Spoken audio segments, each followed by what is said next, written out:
ರಂಗನಾಥ್, ಸಾಕಷ್ಟು ದೊಡ್ಡ ಪ್ರಮಾಣದಲ್ಲಿ ಚರ್ಚೆ ಆಗ್ತಾ ಇದೆ. ಪ್ರಮುಖವಾಗಿ ಕರ್ನಾಟಕ, ಬೆಂಗಳೂರು ಅಥವಾ ಬಿಹಾರವನ್ನು ಕಂಪೇರ್ ಮಾಡ್ತಿದ್ದಾರೆ. ಅಫ್ಕೋರ್ಸ್ ಇಲ್ಲಿ ರಿಪೋರ್ಟ್ ಮಾಡಿದಂಥ ಸಂದರ್ಭದಲ್ಲಿ ರಂಗನಾಥ್ ಒಂದು ಹೇಳಬೇಕು, ಇಲ್ಲಿನ ಜನಸಂಖ್ಯೆಗೆ ಕಂಪೇರ್ ಮಾಡಿದ್ರೆ ಇಲ್ಲಿನ ಮೂಲಭೂತ ಸೌಕರ್ಯ ಇತ್ತೀಚೆಗೆ ತುಂಬ ಅಭಿವೃದ್ಧಿ ಆಗಿದೆ. 2019 ಬಂದಂಥ ರಿಪೋರ್ಟಿಂಗಲ್ಲೂ ಈಗಿನ ರಿಪೋರ್ಟಿಂಗ್ ಮಾಡುವಂಥ ಸಂದರ್ಭದಲ್ಲೂ ಇನ್ಫ್ರಾ ವೈಸು ಸಾಕಷ್ಟು ಡೆವಲಪ್ಮೆಂಟ್ ಆಗಿದೆ. ಬಹುಶಃ ನಿತೀಶ್ ಸರ್ಕಾರಕ್ಕೆ ಈ ರೀತಿಯಾದಂಥ ಮೈಕ್ರೋ ಮ್ಯಾನೇಜ್ಮೆಂಟ್ ಹಿಡಿದು ಮ್ಯಾಕ್ರೋ ಮ್ಯಾನೇಜ್ಮೆಂಟ್ ಕೂಡ ಹೆಲ್ಪ್ ಆಗಿದೆ ಅಂತ ಅನ್ಸುತ್ತೆ ರಂಗನಾಥ್. ಅದ್ರ ಜೊತೆಗೆ ನಮ್ಮ ಜೊತೆಗೆ ಈಗ ಮಾತನಾಡೋದಕ್ಕೆ JDU ಮುಖಂಡರು, ಕರ್ನಾಟಕದವರು ರಂಗನಾಥ್ ಅವರು, ವಿಶೇಷವಾಗಿ ಕನ್ನಡ ಕೂಡ ಮಾತಾಡ್ತಾರೆ. ನಮ್ಮ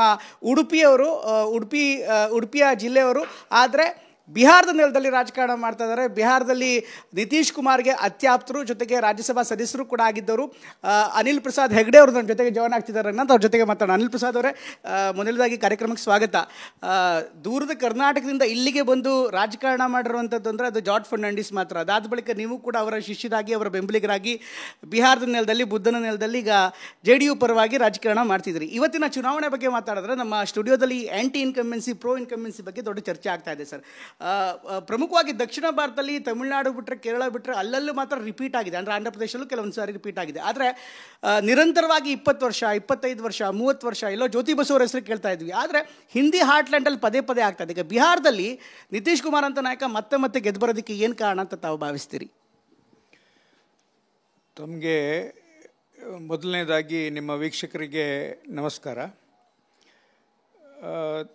ನಿತೀಶ್ ಕುಮಾರ್ ಅವರು 2005ನೇ ಇಸ್ವಿಯಲ್ಲಿ ಯಾವಾಗ ಅಧಿಕಾರ ಸ್ವೀಕಾರ ಮಾಡಿದರು, ಆ ಹೊತ್ತಿನಲ್ಲಿ ಬಿಹಾರ್ನಲ್ಲಿ ಮೂಲಭೂತ ವ್ಯವಸ್ಥೆ ಏನು ಇರಲಿಲ್ಲ. ಎಲ್ಲಿವರೆಗೆ ಅಂದರೆ ಎಲೆಕ್ಟ್ರಿಸಿಟಿ ಕೂಡ ಇಲ್ಲಿ ಇರಲಿಲ್ಲ. ದಿವಸಕ್ಕೆ 2 ಗಂಟೆ ಎಲೆಕ್ಟ್ರಿಸಿಟಿ ಬಂದರೆ ಜಾಸ್ತಿ ಸಿಕ್ಕಿದರೆ. ಇಲ್ಲಿ ಇಂಡಸ್ಟ್ರಿ ಏನಿದೆ ಅಂದರೆ ಕ್ರೈಮ್ದು ಇಂಡಸ್ಟ್ರಿ ಮಾತ್ರ ಇದ್ದದ್ದು. ನಿತೀಶ್ ಕುಮಾರ್ ಅವರಿಗೆ ದೊಡ್ಡ ಚಾಲೆಂಜ್ ಇತ್ತು ಆ ಹೊತ್ತಿನಲ್ಲಿ. ಅವರು ಮೊದಲನೇ ವರ್ಷನೇ 1 ಲಕ್ಷ ಕ್ರಿಮಿನಲ್ಗಳನ್ನು ಜೈಲಿಗೆ ಕಳಿಸಿದರು. ಇಲ್ಲಿ ಬಿಹಾರ್ನಲ್ಲಿ ಏನೇ ಡೆವಲಪ್ಮೆಂಟ್ ಆಗಬೇಕಾದ್ರೆ ಮೊದಲು ಕ್ರೈಮ್ ಕಂಟ್ರೋಲ್ ಆಗಬೇಕು. ಎಲ್ಲಿವರೆಗೆ ಅಂದರೆ ಜನರು ಮೋಟ್ರ್ ಸೈಕಲ್ ಖರೀದಿ ಮಾಡಲಿಕ್ಕೆ ಕೂಡ ಅವರಿಗೆ ಹೆದರಿಕೆ ಆಗ್ತಾಯಿತ್ತು. ಮೋಟ್ರ್ ಸೈಕಲ್ ಖರೀದಿ ಮಾಡಿದರೆ ಇವ್ರ ಹತ್ರ ಹಣ ಇದೆ ಅಂತ ಹೇಳಿ ಅವರನ್ನು ಕಿಡ್ನ್ಯಾಪ್ ಮಾಡೋದು, ಈ ಥರದ್ದು ಸಿಚುವೇಶನ್ ಇತ್ತು. ಆ ಹೊತ್ತಿನಲ್ಲಿ ನಿತೀಶ್ ಕುಮಾರ್ ಅವರು ಎಜುಕೇಷನ್, ಪ್ರೈಮರಿ ಎಜುಕೇಷನ್ ಆಗಲಿ, ಪ್ರೈಮರಿ ಹೆಲ್ತ್ ಸೆಂಟರ್ ಆಗಲಿ ಯಾವುದು ಕೂಡ ಫಂಕ್ಷನಿಂಗ್ ಸ್ಥಿತಿಯಲ್ಲಿ ಇರಲಿಲ್ಲ. ನಿತೀಶ್ ಕುಮಾರ್ ಅವರು ಮುಖ್ಯಮಂತ್ರಿ ಆದ ತಕ್ಷಣ ಅವರೇನು ಒಂದು ಸರ್ವೆ ಮಾಡಿಸಿದರು. ಆ ಸರ್ವೆಯಲ್ಲಿ ಕಂಡು ಬಂತು 25 ಲಕ್ಷ ಶಾಲೆಗೆ ಹೋಗುವ ವಯಸ್ಸಿನ ಮಕ್ಕಳು ಔಟ್ ಆಫ್ ಸ್ಕೂಲ್ ಇದ್ದರು. ಇವರು ತಕ್ಷಣ ಏನು, ಅದರಲ್ಲಿ ಕೂಡ ಮುಖ್ಯವಾಗಿ ಹೆಣ್ಮಕ್ಳು ಕಡಿಮೆ ಸ್ಕೂಲಿಗೆ ಹೋಗ್ತಾಯಿದ್ರು. ಅವರು ಅದಕ್ಕೋಸ್ಕರ ಬೈಸಿಕಲ್ ಯೋಜನೆ ಏನು ಶುರು ಮಾಡಿದರು. ಈ ಬೈಸಿಕಲ್ ಯೋಜನೆ ಇವತ್ತು ಹೆಣ್ಮಕ್ಳು ಬೈಸಿಕಲ್, ಈ ಮಹಿಳೆಯರು ಅಂದ ತಕ್ಷಣ ನೆನಪಾಯಿತು. ಈ ಬಾರಿ ಇವತ್ತಿನ ಚುನಾವಣೆಯಲ್ಲಿ ಮಹಿಳೆಯರು ದೊಡ್ಡ ಪ್ರಮಾಣದಲ್ಲಿ ವೋಟ್ ಹಾಕಿದ್ದಾರೆ. ಅತಿ ದೊಡ್ಡ ಪ್ರಮಾಣದಲ್ಲಿ ಅವರು ಕೂಡ ವೋಟ್ ಹಾಕಿದ್ದಾರೆ. ನಾವು ರಿಪೋರ್ಟಿಂಗ್ ಮಾಡ್ತಾ ಇರುವಂಥ ಸಂದರ್ಭದಲ್ಲಿ ಪ್ರಮುಖವಾಗಿ ಕಿಶನ್ಗಂಜ್ ಅಂತ ಪ್ರದೇಶದಲ್ಲೂ ಕೂಡ ಸಂಜೆ 6 ಗಂಟೆ ಆದರೂ ಕೂಡ ಕ್ಯೂವಲ್ಲಿ ನಿಂತ್ಕೊಂಡಿದ್ರು.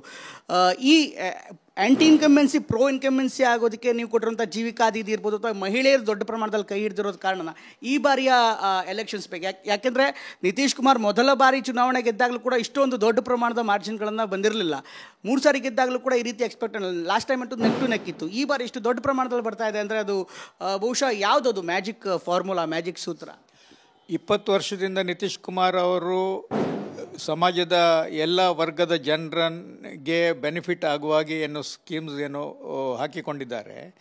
ಅದರದ್ದು ಭಾಳಷ್ಟು ಈಗ ಫಲ ಬರಲಿಕ್ಕೆ ಶುರುವಾಗಿದೆ. ಇದು ಜನರಿಗೆ ಮನವರಿಕೆ ಆಗಿದೆ. ಮುಖ್ಯವಾಗಿ